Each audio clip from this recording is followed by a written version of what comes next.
Hello everybody, my name's Vic Gilgis and I'm doing a video here, a podcast to help myself hopefully and help you most of all.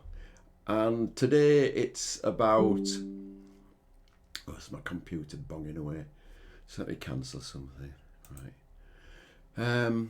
Yeah, anyway, it's about not wasting time in abstraction. In other words, not or realizing that most of us spend a lot of time getting up in our head about stuff that isn't real, but can have real effects. Mainly, us not being in life enough, and well, basically not being creative because of that, or not being productive in our own life in the right ways that help us because of that, because we're too busy thinking about stuff that doesn't really mean anything. So it's about leaving space for the real stuff in life. And the way I'm going to go about this is to illustration, by means of an illustration, is to, and the title of this is Let's Get Parky. And that's what, when I was a kid, so I'm talking about early teens and before, a group of us used to get up in the morning, get together. Obviously, we went to school on those days, so with the school holidays, and we would decide to go to the park, and we would spend all day there.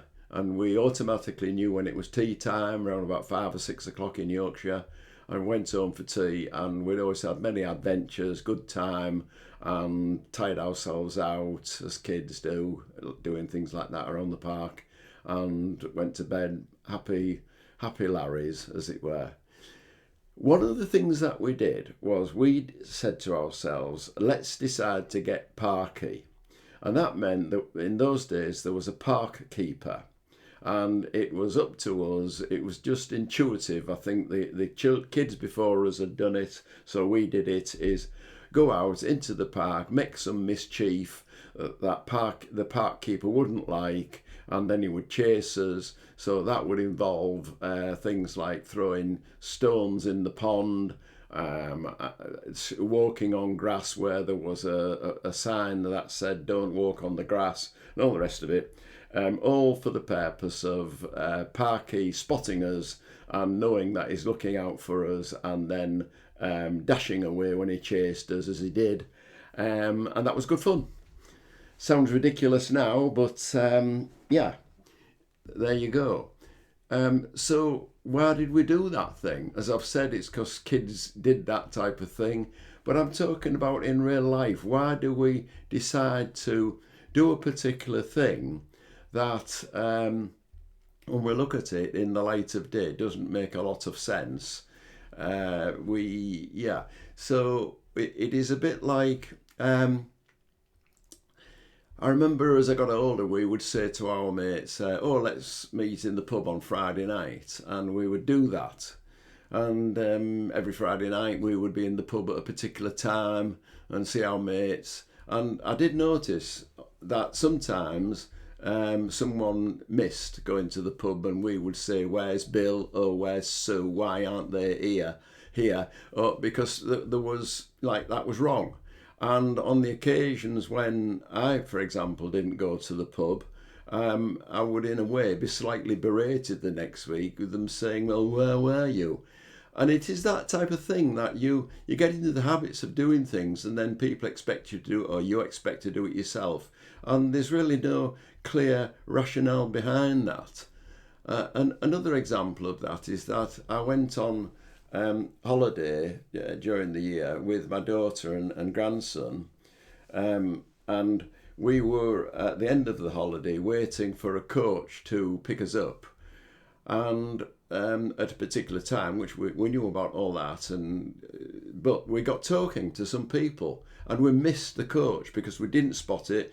Whilst we were talking away, the coach came, picked up everybody in the foyer. We went in the foyer. We should have been in the foyer. But what I'm saying is, out of politeness, and my daughter said afterwards, that's the last, said, "Oh, that's all because we was trying to be polite because these people had engaged us in conversation and we did the right thing." And what I'm saying is that often the right thing is not the right thing because it is an abstract thing in our. There's my computer today is going wacky. But anyway, so we do what is an abstraction and what is a kind of a made up thing that in our head we must do, but it's not particularly necessary to do. So, in other words, the mind gets us into all sorts of tricks here. With I remember when I used to run groups when I was a lecturer, and I used to have groups making presentations. And I remember one particular group. It stood out in my mind because the young lady who fronted the group, she was an excellent speaker. And this particular time, she came up to me before the presentation and said, "I've got ants in my pants." And, in other words, she was saying to me, I'm feeling very nervous about this. And she did make a very nervous presentation. And it was just something that in her head at the moment was saying that probably she wasn't good enough or she wouldn't make a good presentation. So, or maybe in her head she was trying to live up to her normally confident way of presenting. And perhaps that is why when we do have something, we have a dog in the fight on things, then it matters more and we stumble over ourselves. And that was the particular case, I think. So yes, so perhaps that is why beginner's luck works. So you hit the dartboard perfectly the first time.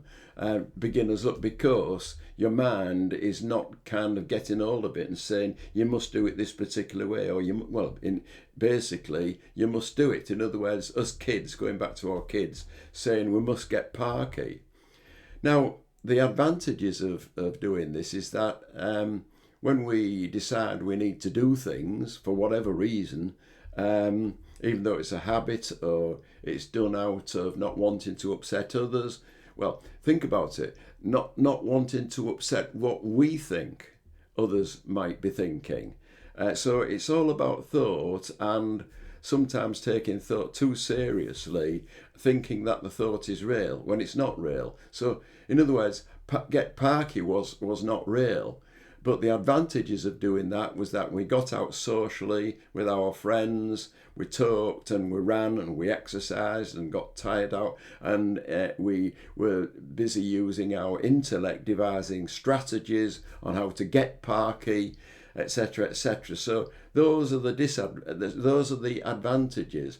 But there are many disadvantages that we go around on goose chases, chasing after things that really are probably unproductive, not helpful, and more importantly, we're going after things that are not real in what you would call a real world. In other words, Get Parky was not real because it was a thing that we'd invented that we had to do, and when we stopped doing it, and I think kids stopped doing this at a particular time, there was no need for a Parky in that sense.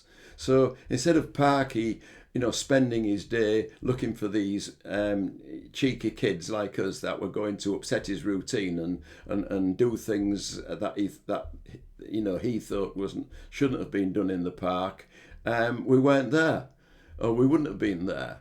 And therefore, in that sense, there is no need for a Parky, which means what I'm getting at here in deeper is that a lot of the things that we think about and therefore pursue, if we didn't do that because we didn't follow our thoughts, because sometimes it's not necessary to follow our thoughts, because we could realise that our thoughts aren't necessary, well, they aren't us in any case, then there is no need to stop fighting or chasing or striving to get that particular thing that we should do in our thoughts. That when our thoughts don't focus on that particular thing, or we realise that particular thing is just abstract, then we don't do that. And after a while, that particular thought, if it's got no energy, just picks up its suitcase and walks away, because we're not feeding it, we're not giving it energy. And that's the point I'm making, is that we don't spend our time, our energy, and our efforts and intellect doing things that aren't necessary. But a lot of our things through our thoughts tell us that they are necessary, and they are not necessary. So they're coming from a type of not understanding the disadvantages of, well, the disadvantage basically is that living in abstractions, which is what we do when we're up in thoughts, we are not living in real life and getting the benefits of real life. So, and in other words, we are being, I would say, less creative, less useful, because we are kind of up in our head, pursuing things that really are not necessary and are not real. So, what is the main points as well that I'm trying to get out of this is that when we are up with our thoughts, our abstractions, we are not connected to our senses. In other words, I think there was a time, probably millennia ago, when humans used their senses more than their thinking. In other words, their, the five senses of taste, smell, etc., touch, feel, hearing, they were predominant because we survived by them, and so there was very little thought involved. It was just natural. It was just instinctual that we did that to protect ourselves. And then there became a time when we started using our intellect, using our thought process, because, when we go out nowadays, we go out into the world created by thought. In other words, the thought is we must do this, like get Parky in equivalent. That's a metaphor for life, is that we must earn this amount, we must be this successful, we must get there on time. We're not actually, well, we're letting life pass us by because we're not actually in our senses, we're in our thoughts. And that is why sometimes it's useful to just, what I call, sit for the room. So before a journey where, we are, whatever it may happen on that journey, we just actually, before the journey, just sit with each other, those people that are going on the journey, and just reflect. Just kind of go quiet. Just kind of taking what we are really all about. Whereas, realizing that it's not about going out there into that world of, well, we've got to do this and we've got to do that, because we don't have to do anything. We do things, obviously, that fulfill our needs. What I'm saying here is that the thought system, our thought system, creates needs that are things that we don't really need. It's things that our ego, our conditioning, our upbringing, what have you, our psychology gets us to think that we need.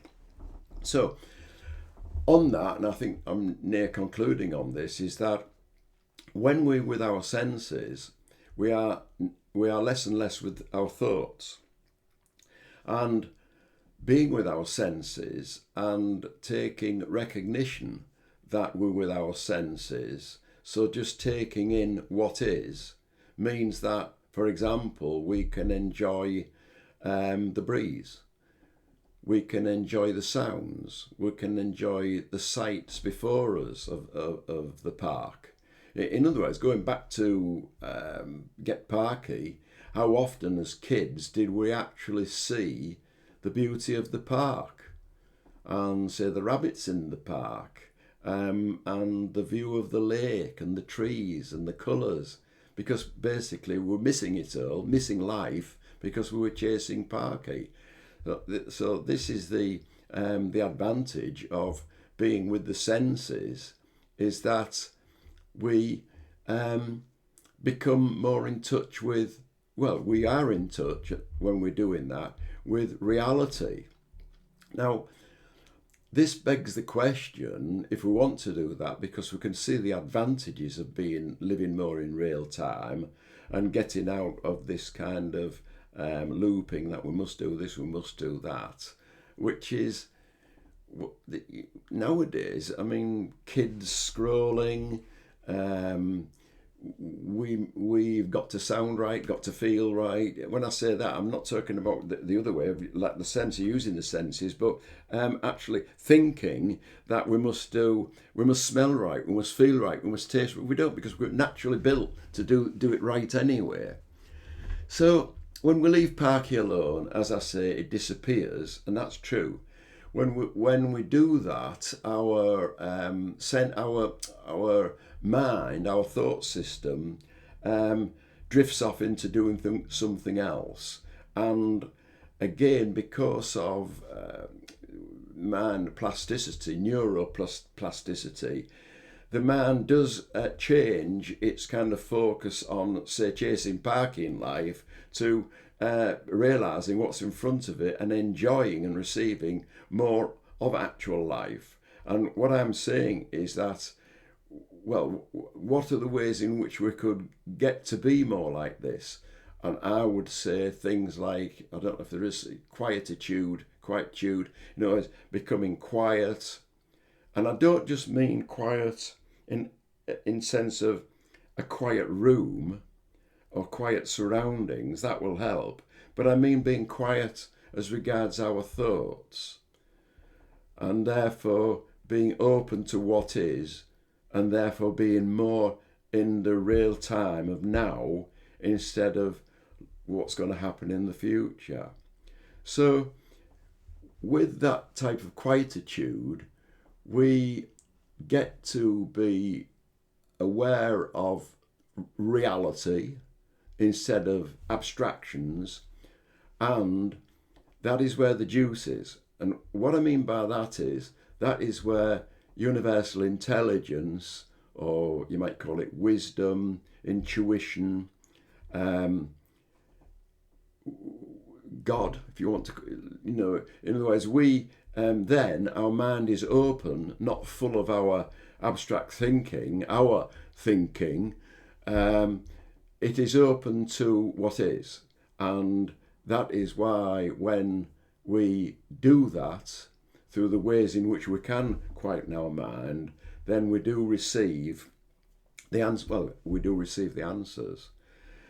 So I think it would be useful to ask you how, I've said how I do it, how you would do this to kind of get out of your abstract thinking.